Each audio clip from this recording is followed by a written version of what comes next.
The others that we'll mention, what differentiates them, so those will be APIs and feeds, is that they're essentially threat feeds or APIs that you get access to, but then you have to write a small DNR rule that will leverage it. The reason that that we do it this way, that those are not, one-click apply everywhere, is that in some cases, for example, the first one, the VirusTotal one, if you have a paying VirusTotal subscription with a paying key, you may not want to query all of the hashes in the same way across, your whole organization, but maybe you want to say, for my general population of hosts, if 10 antivirus engines for VirusTotal say this is bad, then I want to report it. But I have, a production network. And then the production network, if even one engine from VirusTotal says this is bad, I want to generate a detection. And having those DNR rules is what allows you to kind of make that customization. So let's go through that list. We have, so the first one I mentioned, VirusTotal.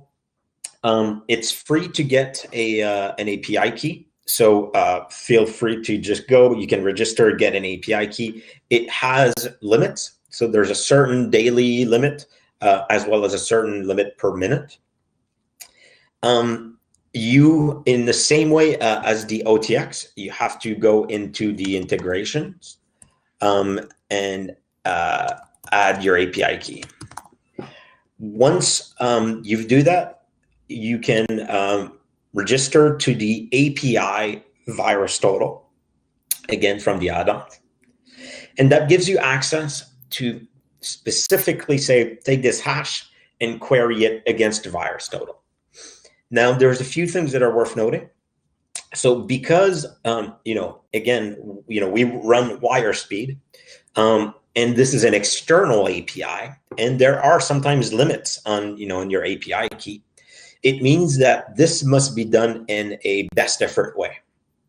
And what that translates into, practically speaking, is if you have a DNR rule that says take all the hashes coming from code identity events, so kind of deduplicated hashes, and you want to look them up against VT, as we do this lookup in real time, if, let's say, VirusTotal is down somehow, it should be extremely rare, what's going to happen is this is going to silently just keep going.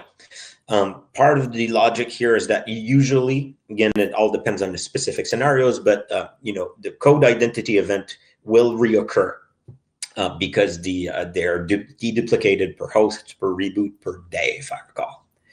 So you're likely going to get that again. Alternatively, let's say that your key has hit the maximum of I think the free is 4 per minute. What's going to happen is that, again, we will just skip over it and keep going.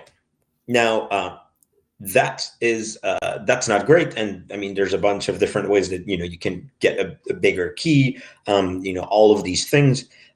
Realistically, one interesting feature that we have in LimaCharlie for the VirusTotal API that really makes this a lot easier is that we do a lot of caching. So as all of those things, as all of those hashes get looked up in VirusTotal, we cache those locally for a certain period of time. And what that means is that if you're getting 100,000 hashes from your organization, it's extremely unlikely that you're going to be doing 100,000 VirusTotal lookup. Because the first time that one of your hosts resolves, wininet.dll, that hash, that will get cached. And the next time that we see that hash again, we're not going to query VirusTotal, but instead we're going to short circuit all of this and give you the cached results extremely quickly. So in practice, you kind of end up getting a lot more mileage out of the VT integration in LimaCharlie than strictly considering the quota that you have on your API key. So that's really kind of the main API that, hey, you enable that free key. you're up and running, and you get kind of a lot of value very quickly from that.